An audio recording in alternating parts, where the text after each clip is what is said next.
வணக்கம். திமுக ஆட்சி காலத்தில் சட்ட ஒழுங்கு மோசமா இருந்துச்சு, எல்லாருக்கும் தெரியும். தாவேக வந்த பிறகு நிலைமை கொஞ்சமாவது மாற்றப்பட்டு இருக்கிறதா என்று கேட்டால் அதை விட மோசமா இருக்கு. தாவேக ஆட்சி காலத்தில் குற்றச்செயல்கள்ல தாவேகாரன் ஈடுபடுறேன்.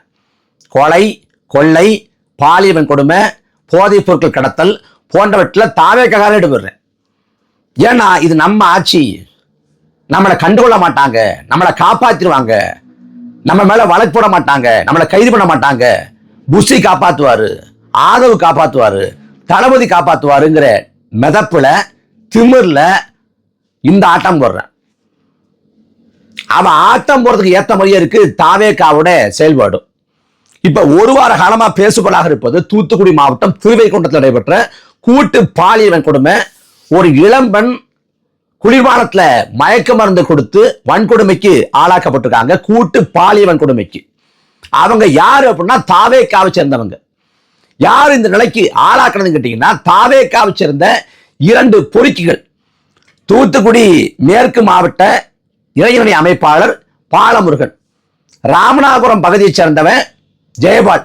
இந்த 2 பேரும் தான் இந்த இளம்பெண்ணை வாகனத்துல கூட்டு போய் நாங்க வேலை வாங்கி தர்றோம், கவலைப்படாதீங்க அக்கா, கூட வாங்க அக்கா அப்படின்னு கூட்டு போய் பயணத்தின் போது குளிர்பானத்தை கொடுத்து அவங்க கிறக்கமடைஞ்ச உடனே ஒரு விடுதிக்கு அழைச்சிட்டு போய் விடுதலை வச்சு வன்கொடுமை பண்ணியிருக்காங்க. இதை வெளில சொன்னா உன் குழந்தைய கொன்றுவோம், வெளில சொன்னா அவ்வளவுதான் உன் கதையை முடிச்சிருவோம் அப்படின்ட்டு இருக்காங்க. இந்த 2 பேரும் யாருன்னு பார்த்தா திருவைகுண்டம் சட்டமன்ற உறுப்பினராக இருக்கக்கூடிய தாவேகாவை சேர்ந்த அன்னை விஜய் சரவணனுக்கு நெருக்கமான ஆட்கள். அந்த விஜய் சரவணன்ட்ட போய் இந்த மாதிரி அநியாயம் பண்ணிட்டாங்க, எனக்கு இந்த மாதிரி படுபாதகம் பண்ணிட்டாங்க அப்படின்னு அந்த அம்மா போய் கதறி கண்ணீர் வெடிச்சு ஒப்பாரி வச்சா, இதெல்லாம் கண்டுக்காதம்மா, உனக்கு வேணா நான் தலைமையில சொல்லி வேலை வாங்கி தர்றேன் அப்படின்னு சொல்லி அதை நீர்த்து போக செய்யற, அதாவது கண்டுக்காத, வழக்கெல்லாம் வேண்டாம், புகார்லாம் வேண்டாம், இதோட மறந்துடுவோம் அப்படிங்கிற மாதிரி மத்திசம் பண்ணி அனுப்பி விட்டுருக்காப்புல. அந்த அம்மா மனசு பொறுக்காம போய் காவல் நிலையத்துல புகார் கொடுத்தா, காவல் நிலையத்துல எம்எல்ஏ பெறலாம் சொல்லக்கூடாது, நீ எம்எல்ஏ பெற சொன்னா நாங்க வழக்கெடுக்க மாட்டோம் அப்படின்னு சொல்ல, ஒரு வழியா அந்த 2 பேர் பாலமுருகன் ஜெயபால் பெற சொன்ன உடனே அதுக்கும் பிறகு நெருக்கடி கொடுத்து அழுத்தம் கொடுத்து ஊடக வெளிச்சத்துக்கு வந்த பிறகு அவங்க 2 பேரும் கைது செய்யப்படுறாங்க. யாரு? அந்த பாலமுருகனும் ஜெயபாலும். எங்க வச்சு கைது செய்யப்படுறாங்க அப்படின்னா கேரளாவில் ஒரு பங்களாவில். அந்த பங்களா யாருக்கு சொந்தமானது அப்படின்னா இந்த திருவைகுண்டம் சட்டமன்ற உறுப்பினர் சரவணனுக்கு சொந்தமானது. அப்ப 2 பாலியல் கொடுமை குற்றவாளிகளை கேரளாவுக்கு அனுப்பி வச்சு அங்க தன்னோட பங்களாவில அடைக்கலம் கொடுத்தது இவன் தான், இந்த ஆள் தான், சரவணன் தான். முதல்ல அந்த பாதிக்கப்பட்ட பெண்ணுகிட்ட வழக்கு கொடுக்காத, புகார் கொடுக்காத அப்படின்னு சொன்னது இந்த ஆள் தான். அது தொடர்புடைய குற்றவாளிகளை கேரளாவில் பாதுகாப்பாக தங்க வைத்தது இந்த ஆள் தான். அப்ப இந்த அம்மா அவனையும் இந்த வழக்குல சேர்க்கணும் அப்படிங்கிற கோரிக்கை வைக்கிறாங்க. பல முறை அவ ஊர்ல தான் இருக்காளான்னு கேட்டு எனக்கு அச்சுறுத்தல் விடுத்தாரு, கொலை மிரட்டல் விடுத்தாரு அப்படின்னு அந்த அம்மா சொல்றாங்க. அவங்க 97ல இருந்து நான் விஜயோட தீவிரமான ரசிகை, நான் 2014ல இருந்து மன்றத்துக்காக எங்கிக்கிட்டு இருக்கேன், இதே திருவைகுண்டம் சட்டமன்ற உறுப்பினர் சரவணனுக்காக நான் தேர்தலை வேலை செஞ்சேன், எனக்கு இந்த பரிசா, இந்த நிலைமையா அப்படின்னு கண்ணீர் விடுக்கிறாங்க. அவங்க எப்படிப்பட்ட விஜயோட ரசிகன்னா, உதாரணம் சொல்றப்ப கூட பாதிக்கப்பட்ட தன்னோட நிலைமைய விளக்கி உதாரணம் சொல்றப்ப கூட விஜயோட படத்தை சொல்றாங்க. பிரியமானவளே படத்துல 6 மாதத்துக்கு அக்ரிமெண்ட் போட்டுக்கலாம் வரியா, 1 வருஷத்துக்கு அக்ரிமெண்ட் போட்டுக்கலாம் வரியான்னு கேட்பாங்க சிம்ரனை பார்த்து. அந்த மாதிரி என்னையும் கேட்டாங்க அப்படின்னு தனக்கு நேர்ந்த நிலையை சொல்றாங்க. பெரிய படத்துல வர்ற மாதிரி அண்ணன் தண்டனை தரணும் அப்படின்னு பேசுறாங்க. கட்சிக்கார பெண்ணுக்கு கூட்டு பாலியல் கொடுமை செஞ்சவன் கட்சியை சேர்ந்த நிர்வாகிங்கிற பேர்ல பொறுக்கி பண்ணியிருக்கேன். நியாயமா பார்த்தா அந்த சரவணனுக்கு கோபம் வந்திருக்கணும். 2 பேரையும் செருப்பு கட்ட அடிச்சு கட்சி விட்டு நீக்கி விட்டுட்டு 2 பேர் மேல புகார் கொடுத்து உள்ள தள்ளியிருந்தா சரவணன் யோக்கியமான ஆள். ஆனா பாதிக்கப்பட்ட பெண்ணை அச்சுறுத்தி மிரட்டி, பாதிக்கப்பட்ட பெண்ணை வேலை வாங்கி தர்றேன், நீ புகார் கொடுக்காத, நீ வழக்குன்னு போகாதன்னு சொல்லி அந்த குற்றவாளிகளை கேரளாவுக்கு தப்பிக்க விட்டு அங்க பங்களாவில் அடைக்கலம் கொடுத்தா யார் இந்த சரவணே? அப்ப அந்த சரவணன் மீது நடவடிக்கை எடுக்கப்படணுமா இல்லையா? ஆனா இந்த நொடி வரை இந்த பாலியல் வன்கொடுமை குற்றவாளிகளுக்கு உடந்தையாக இருந்த அந்த திருவைகுண்டம் சட்டமன்ற உறுப்பினர் சரவணன் மீது இந்த நொடி வரை எந்த நடவடிக்கை எடுக்கப்படல, கட்சி ரீதியாகவும் எடுக்கப்படல, சட்டபூர்வமா எடுக்கப்படல. ஆனா அந்த பாதிக்கப்பட்ட பெண் இருக்கிறாங்கல்ல, அந்த பெண் பாதிக்கப்பட்டவங்கிறதால அவங்க விவரம் வேண்டியதில்லை, பெயரோ மற்றவர்களோ சொல்ல வேண்டியதில்லை. அந்த பாதிக்கப்பட்ட பெண் இருக்காங்கல்ல, அந்த பாதிக்கப்பட்ட பெண்ணை தாவேகா தலைமை கட்சியை விட்டு நீக்கி இருக்கிறது. பாதிக்கப்பட்ட பெண்ணோட கூட நிக்கணுமா கட்சி? பாதிக்கப்பட்ட பெண்ணை கட்சி விட்டு நிக்கணுமா? கட்சி விட்டு நிக்கிற அளவுக்கு அந்த அம்மா என்ன பண்ணுச்சு? அந்த அம்மா விக்டிம், ஒரு பாதிக்கப்பட்ட பெண்ணு. பாதிக்கப்பட்டவங்க தனக்கா நீதி கட்டு நிக்கிறாங்க.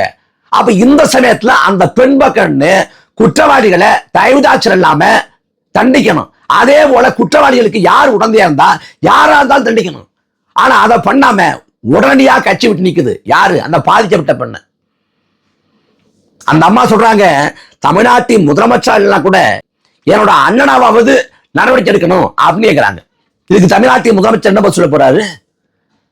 முந்த நாள் பேசுறப்ப சிங்கப்பெண் படை தொடக்கம் அப்படின்னு பேசுறப்ப ஜீரோ டாலரன்ஸ், ஒருபோதும் இந்த கொடுமைகளை சகித்துக் கொள்ள மாட்டோம், இந்த சிங்கப்பெண் அதிரடி படை இயங்கும்.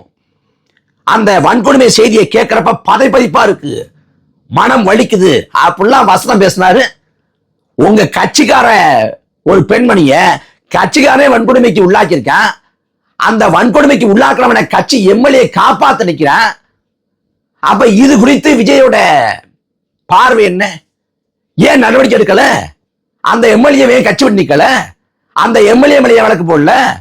அந்த பாதிக்கப்பட்ட பெண்ணை ஏன் கட்சி விட்டுக்கொண்டீங்க? எந்த கேள்விக்கு பதில் இருக்கு? எந்த கேள்விக்கு? எவ்வளவு பெரிய அயோக்கியத்தனம்! அந்த அம்மா ஆதவர்ஜுனாவை பார்த்து, அமைச்சர் ஆதவர்ஜுனாவை பார்த்து புகார் கொடுத்திருக்காங்க. அதே போல அமைச்சர் ஜெகதீஸ்வரியை பார்த்து அவங்க புகார் கொடுத்திருக்காங்க. அப்படி புகார் கொடுத்தும் எந்த நடவடிக்கையும் இல்லை. இதுல சிபிஎம், நீங்க தாவேக்காவை ஆதரவு கொடுத்துட்டு இருக்கல சிபிஎம், அந்த கட்சியை சேர்ந்த பாலபாரதி மிக தெளிவா சொல்றாங்க, குற்றவாளிகளை காப்பாத்த நின்னாரு அந்த திருவைகுண்டம் சட்டமன்ற உறுப்பினர் அப்படின்னு தெளிவா சொல்றாங்க. அதே போல சிபிஎம் மாதர் அமைப்பும் போராடுது, இதுக்காக போராடி இருக்கு. அப்ப முழுக்க முழுக்க இதுல ரெண்டு பேரும் எப்படி குற்றவாளிகளோ அதே போல அந்த சட்டமன்ற உறுப்பினரும் குற்றவாளி அப்படின்னு தெரிய வருது. அது மட்டும் இல்லாம இன்னொரு பெண்ணும் இந்த வழக்குல பாதிக்கப்பட்டிருக்காங்க. அவங்க வெள்ள விவரத்தை சொன்னாங்கன்னா அவங்க குடும்ப வாழ்க்கை பாதிக்கப்படுங்கிறதால சொல்லாம இருக்காங்க அப்படிங்கிற தகவலையும் சொல்றாங்க. ஆனா இதுல முழுக்க முழுக்க மூடி மறைச்சு பார்க்கிறது தாவேக்கா. இதோடு இந்த வழக்க ஊத்தி மூடிடணும்.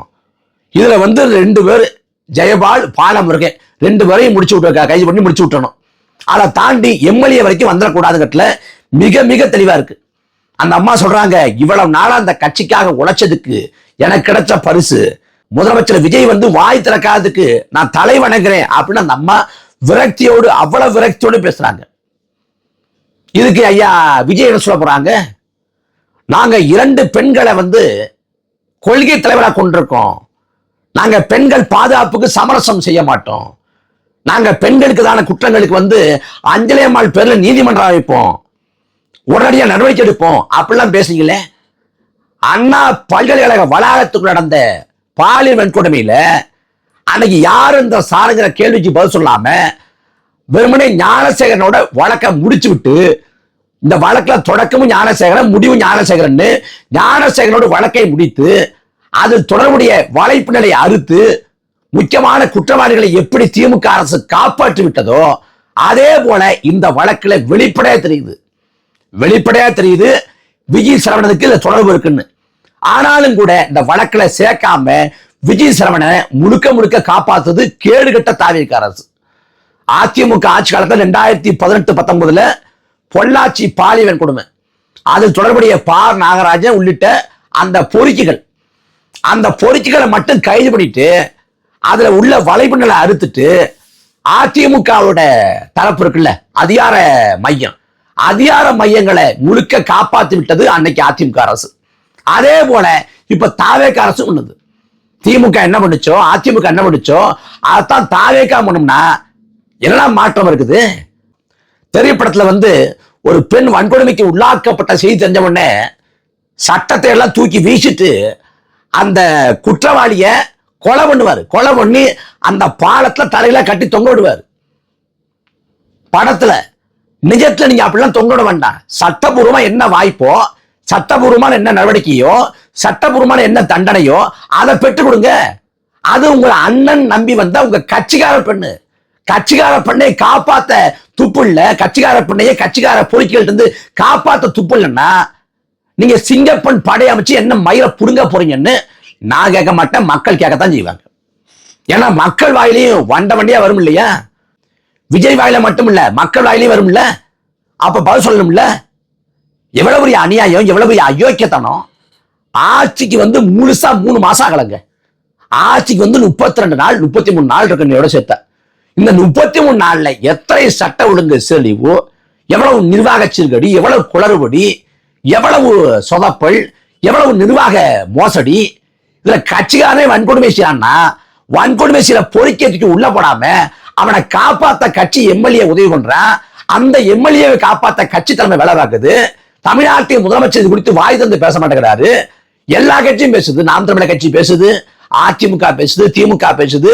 அந்த சரவணன் மீது நடவடிக்கை எடுக்கப்படணும்னு சிபிஎம் சொல்லுது, மார்க்சிஸ்ட் கம்யூனிஸ்ட் கட்சி சொல்லுது.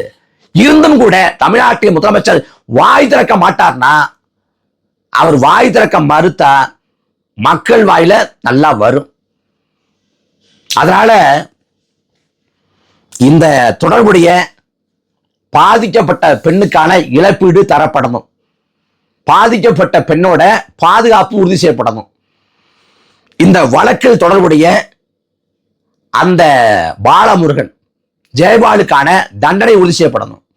அதே போல இந்த வழக்கில் இருக்கக்கூடிய இன்னொரு பெண், அந்த பெண்ணோட தனி உரிமை பாதுகாக்கப்பட்டு பாதுகாப்பு உறுதி செய்யப்பட்டு அதில் தொடர்புடைய வழக்கிலையும் இவங்க தண்டிக்கப்படணும். அதே போல விஜய் சரவணன் மீது கட்சி ரீதியாகவும் சட்டபூர்வமாகவும் நடவடிக்கை எடுக்கப்படணும். இல்ல எடுக்க முடியாது, ஒரு நாள் பேசுபொருளா இருக்கும், 2 நாள் பேசுபொருளா இருக்கும், அப்புறம் அதை கடந்து போயிடுவாங்க, மறந்து போயிடுவாங்கன்னு அதிகாரத்துமில்ல விஜய் ஆட தொடங்கினால் அதற்கான விளைவுகளை, எதிர்வினைய கட்டாயம் அறுவடை செய்து கொள்ள நேரிடும்.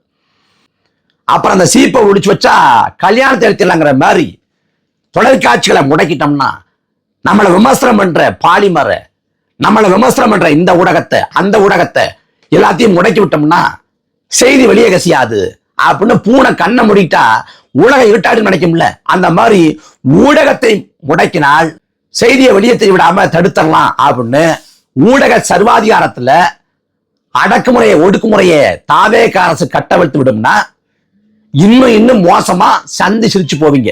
அதனால தாவேக்காக முற்று கொடுக்கிறவங்க பாதிக்கப்பட்டது உங்க கட்சி பண்ணுதாண்டா, அந்த தரப்புலையாவது நியாயமா சேர வேண்டிய நீதிய அந்த பெண்ணுக்கான இழப்பீட்ட பெற்றுத்தர பேசுங்கடா. இந்த இடத்துல கேடு கட்டத்தனமா தளபதி அப்படிலாம் இல்ல, நாங்க தளபதியை காப்பாத்துவோம், தளபதிக்கு தொடர்ந்து போம்னு முட்டு கொடுத்தீங்க. நீங்க முட்டு சந்தளிக்கிறத யாராலையும் தடுக்க முடியாது.